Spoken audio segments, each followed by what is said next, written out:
Ibu sekalian, malam ini kita bisa berdiskusi, bisa saling berbagi pengalaman, penguatan terkait bagaimana sinergitas BPD dengan kepala desa dalam penyelenggaraan pemerintahan desa. Tentu saja dalam kesempatan ini kami juga mengucapkan selamat kepada semua teman-teman kepala desa dan penggerak desa semuanya. Selamat ulang tahun untuk Undang-Undang Desa Januari 2014, 9 tahun yang lalu Undang-Undang Desa disahkan. Nah, sekarang ini Undang-Undang Desa sudah berusia 9 tahun.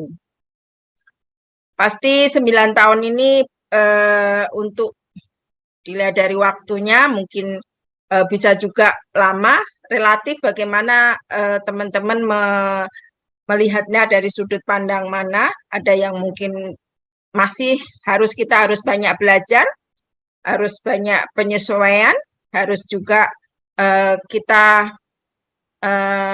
perlu pengarahan dan perlu terus-menerus dengan penguatan. Tapi juga ada juga yang sudah memandang bahwa ini 9 tahun ini sudah terlalu lama. Nah, ini bagaimana melihat dari sudut pandang dari teman-teman semuanya. Baik, Bapak Ibu sekalian, terkait dengan Undang-Undang Desa, kemudian turunannya, baik PP 43, kemudian yang sudah revisinya juga di PP 47, kemudian ada PP 11, ada terkait dengan pengolahan keuangan juga dana desa, itu terakhir adalah PP 8. Nah, Bapak Ibu sekalian, terkait dengan penyelenggaraan pemerintahan desa ini tentu memang sudah banyak juga turunan daripada Undang-Undang Desa, PP 43, PP 47, itu ada Permendagri, pengangkatan dan pemberhentian kepala desa, pengangkatan dan pemberhentian perangkat desa, kemudian bagaimana pelaksanaan Pilkades, kemudian bagaimana pengolahan keuangan desa. Nah, dan ada juga Permendagri BPD, yaitu di Permendagri 110 tahun 2016. Ada juga bagaimana pengolahan keuangan, ada juga bagaimana pengolahan aset. Nah, ini tentu banyak hal yang memang harus mari sama-sama kita pahami bersama, pelajari bersama bagaimana untuk pelaksanaannya dan implementasinya di desa. Nah, tentu teman-teman di desa mungkin sudah banyak sekali aturan-aturan yang ada untuk desa ini. Tapi memang aturan-aturan ini tidak perlu dihafal, tetapi dimengerti. Karena kalau menghafal banyak sekali, mulai daripada dari Undang-Undang Desa, kemudian PP 43, PP 47, kemudian ada Permendagri, ada Permendes, ada PMK, dan lain sebagainya. Nah, ini yang perlu memang sama-sama kita memahami bagaimana sih untuk penyelenggaraan pemerintahan desa. Nah, pemerintahan desa tentu saja kepala desa. Di sini ada pemerintahan desa itu siapa sih? Pemerintahan desa adalah kepala desa dan perangkat desa. Kalau pemerintahan desa adalah kepala desa, perangkat desa, dan lembaga-lembaga yang ada di desa. Dalamnya ada lembaga yang memang ansih harus ada di desa, itu salah satunya adalah BPD. Kalau lembaga-lembaga kemasyarakatan itu dibentuk sesuai dengan kearifan lokal yang ada di desa semuanya. Nah, dalam penyelenggaraan pemerintahan desa, esensi daripada pemerintahan desa ini ada bagaimana menyelenggarakan pemerintahan desa, pembangunan desa, pembinaan kemasyarakatan desa, pemberdayaan masyarakat desa. Nah, itu ada 5 bidang, yaitu penanggulangan bencana dan keadaan darurat dan mendesak desa. Inilah 5 bidang yang memang harus ada sebagai nanti tugas daripada kepala desa itu. Kepala desa melaksanakan tugas-tugasnya tentu saja sesuai dengan kewenangan yang ada di desa. Kewenangan mulai dari kewenangan berdasarkan hak asal-usul, kewenangan berskala lokal desa, kewenangan yang ditugaskan, dan kewenangan lainnya. Nah, bagaimana kepala desa itu dalam melaksanakan tugas-tugasnya tadi, mulai dari bidang-bidang, mulai dari bidang penyelenggaraan pemerintahan desa, pembangunan, kemasyarakatan, dan pemberdayaan. Itu adalah dimulai dari perencanaan pembangunan. Perencanaan pembangunan itu mulai dari mana? Perencanaan pembangunan mulai dari setelah kepala desa itu dilantik, ditetapkan, ya harus menyusun RPJM desa. Maksimal 3 bulan setelah dilantik harus sudah menyusun RPJM desa. Kemudian setiap tahun itu dituangkan di dalam RKPDes, dan itulah menjadi dasar dalam penganggaran di dalam APBDes. Nah, semua tadi mulai dari RPJM desa, RKPDes, kemudian APBDes, tentu tidak bisa hanya sendiri saja dilakukan oleh kepala desa dan perangkat desa. Sini ada yang ada di desa itu adalah namanya BPD. BPD ini mempunyai tugas dan kewenangannya tentu berbeda. Sudah jelas mempunyai kewenangan dan tugas pokok fungsi sendiri. Kepala desa pun demikian. Nah, kalau kita dilihat di sini jelas di dalam definisi undang-undang desa, desa itu adalah masyarakat hukum yang memiliki wilayah yang jelas sesuai dengan batas-batas desanya. Kemudian di situ ada sesuai dengan kewenangan yang dimilikinya untuk mengatur dan mengurus desa. Kepala desa, desa adat, nah dengan sebutan lain, semua mempunyai kearifan lokal, mau itu desa, mau itu kampung, mau itu kelurahan, mau itu pekon, dan lain sebagainya, masing-masing mempunyai sebutan yang berbeda. Sesuai dengan kearifan lokal yang ada di desa-desa dan kemudian di daerahnya aturannya seperti apa. Ada di sini yang kewenangan dari kepala desa. Kemudian ada juga kewajiban kepala desa. Dan juga hak. Kita kalau sudah bicara kewenangan, pasti ada hak dan ada kewajiban. Kewenangan Kades memimpin penyelenggaraan pemerintahan desa, sampai di situ ada di dalam undang-undang jelas, itu mulai nomor 1 sampai dengan nomor 15. Mulai dari memimpin, mengangkat, kemudian memegang kekuasaan, pengolahan keuangan desa, menetapkan peraturan desa, menetapkan anggaran, pendapatan dan belanja, membina ketentraman dan ketertiban masyarakat, sampai ke 15 mungkin tidak perlu saya sebut semua. Nah, di sini juga ada haknya kepala desa itu hanya untuk mengusulkan struktur organisasi dan tata kerja pemerintah desa. Itu SOTK desa, itu kalau di dalam Permendagri, di Permendagri 84 itu sudah diatur. Bagaimana di situ ada berapa KUR, ada berapa KASI, kemudian ada pelaksana kewilayahan. Kemudian mengajukan rancangan dan menetapkan peraturan desa, menerima penghasilan tetap setiap bulan, tunjangan, penerimaan lainnya yang sah, serta mendapatkan jaminan kesehatan, dan juga mendapatkan perlindungan hukum, memberikan mandat pelaksana tugas, kewajiban lainnya kepada perangkat desa. Ini adalah hak-hak daripada kepala desa. Itu ada juga di sini selain kewenangan, hak, nah ada kewajiban yang memang harus dipenuhi oleh kepala desa itu. Nah ini masing-masing jelas selain dengan kewenangan, hak, kewajiban ini tetap harus dilaksanakan.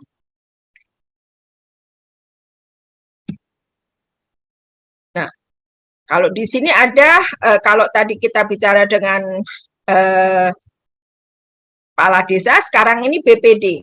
BPD mempunyai fungsi 3, yaitu membahas dan menyepakati rancangan peraturan kepala desa, menampung dan menyalurkan aspirasi masyarakat desa.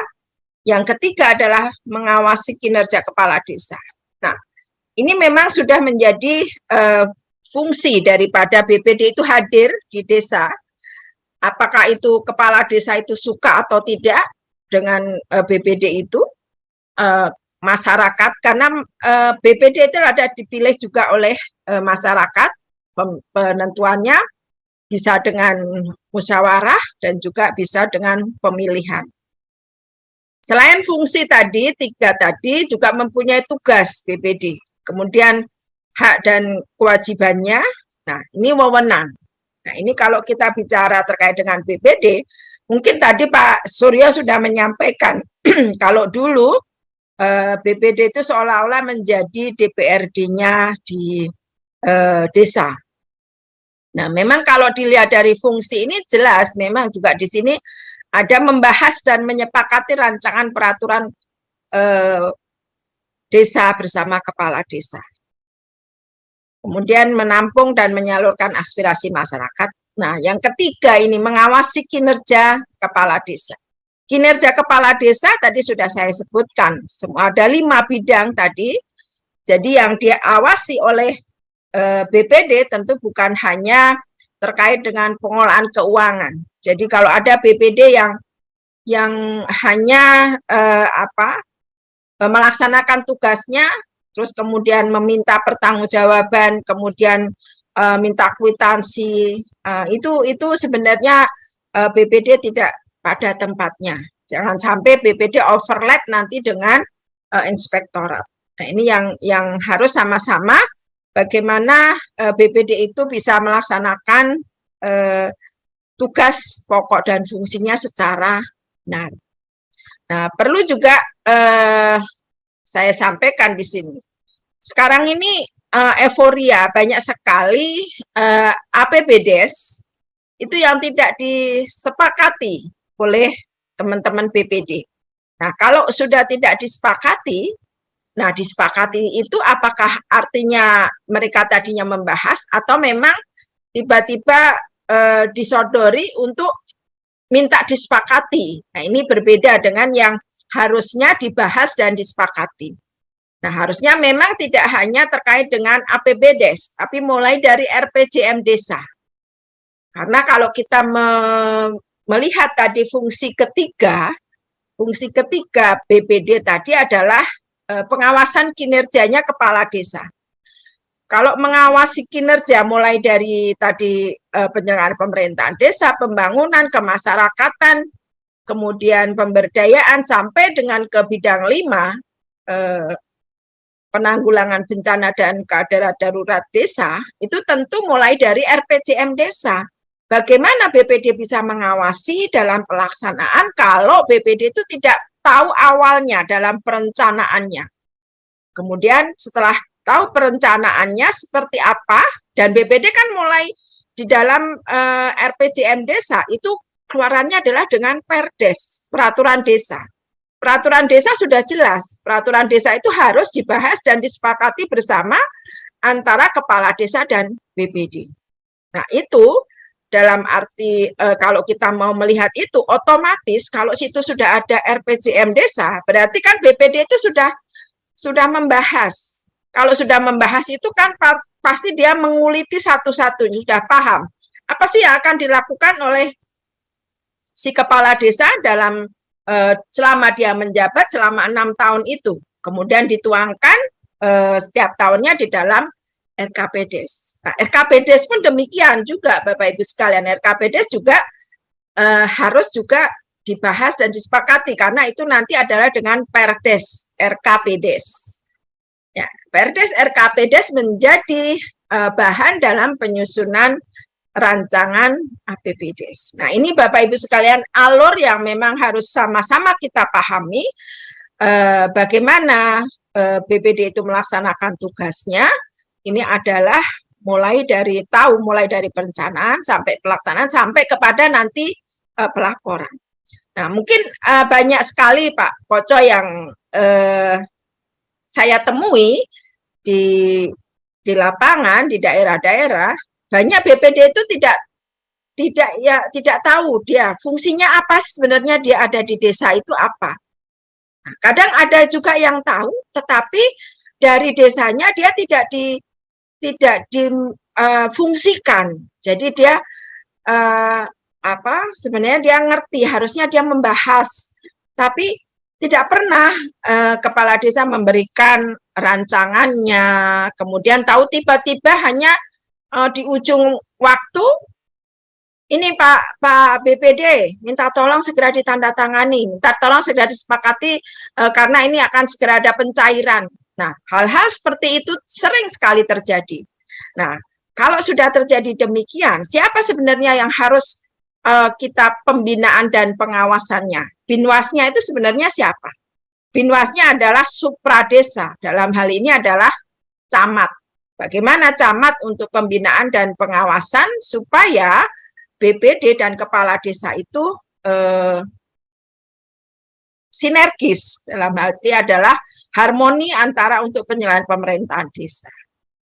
Nah, ini Bapak Ibu sekalian, ini perencanaan pembangunan desa. Perencanaan pembangunan desa adalah proses tahapan kegiatan yang diselenggarakan oleh pemerintah desa dengan melibatkan BPD dan unsur masyarakat secara partisipatif guna pemanfaatan dan pengalokasian sumber daya desa dalam rangka mencapai tujuan pembangunan. Ini tadi 5 bidang yang sudah saya sampaikan. Ini adalah dituangkan dalam RPJM dan RKP desa. Nah, ini klasifikasi bidang yang memang harus sama-sama dipahami juga oleh teman-teman BPD maupun kepala desa.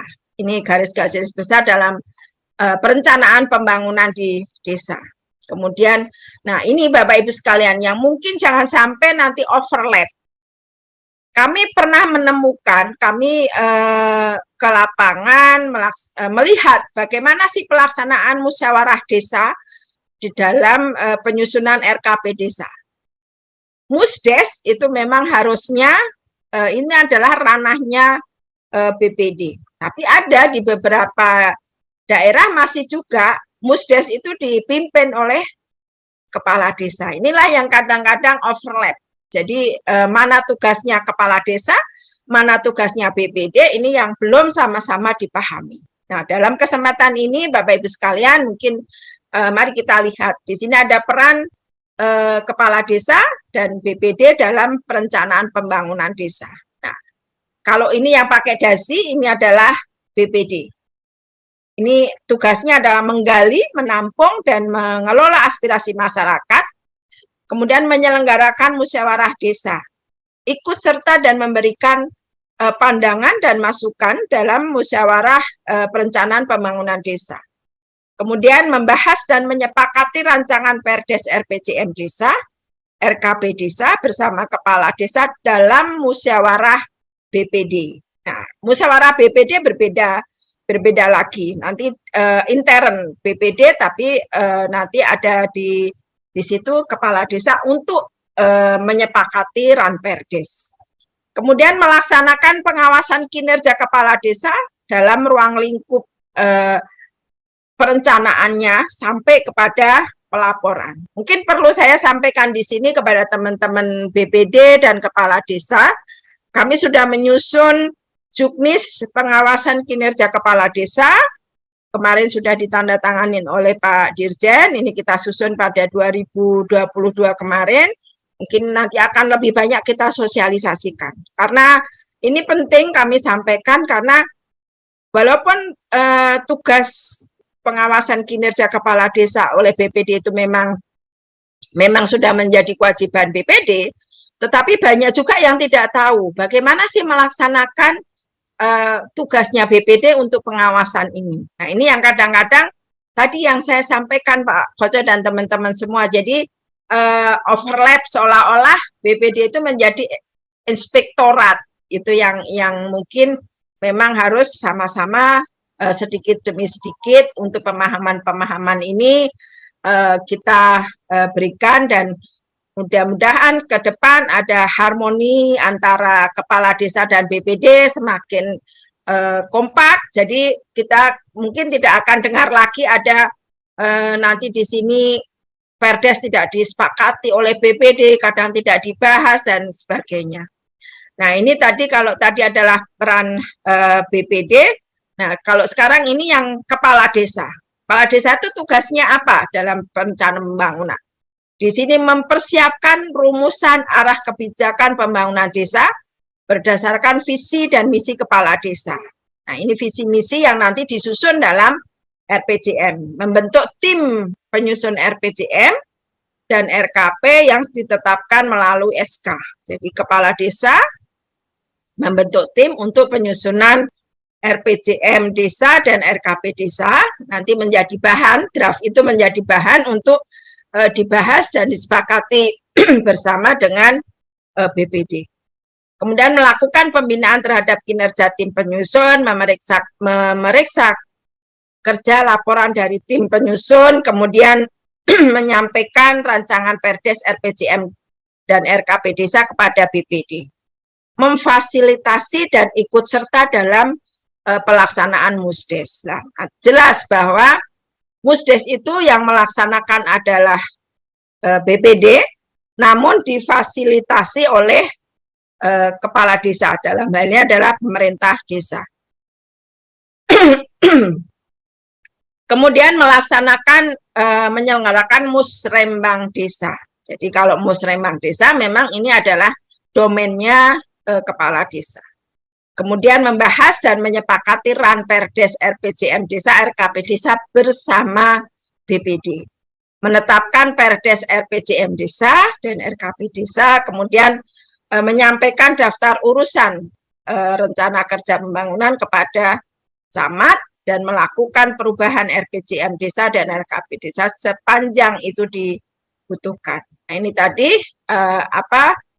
tugas antara BPD dan kepala desa. Mungkin terkait dengan pengolahan keuangan desa, kami mungkin tidak perlu membahas secara detail, karena nanti mungkin ada pembahasan khusus terkait dengan pengolahan keuangan desa ini. Nah, mungkin yang kami perlu sampaikan juga peran BPD dalam APBDes. Bersama kepala desa membahas dan menyepakati Perdes APBDes. Ini jelas bahwa itu adalah menjadi domainnya BPD. Kemudian menyetujui dan menetapkan anggaran serta melakukan pengawasan proses penyusunan dan implementasi APBDes. Mengevaluasi pelaksanaan tugas kepala desa, meliputi capaian pelaksanaan RPJM desa, RKP desa, dan APBDes. Nah, ini juga yang harus dipenuhi oleh teman-teman kepala desa. Di sini ada tugas nanti kepala desa itu laporan. Jadi laporan kepala desa akhir masa jabatan, laporan akhir tahun anggaran itu dibuat setahun sekali, disampaikan kepada bupati. Nah, yang laporan itu untuk laporan keterangan ini disampaikan oleh kepala desa kepada BPD. Laporan keterangan pertanggungjawaban realisasi pelaksanaan APB desa terdiri dari mulai dari pendapatan, belanja, dan pembiayaan. Jadi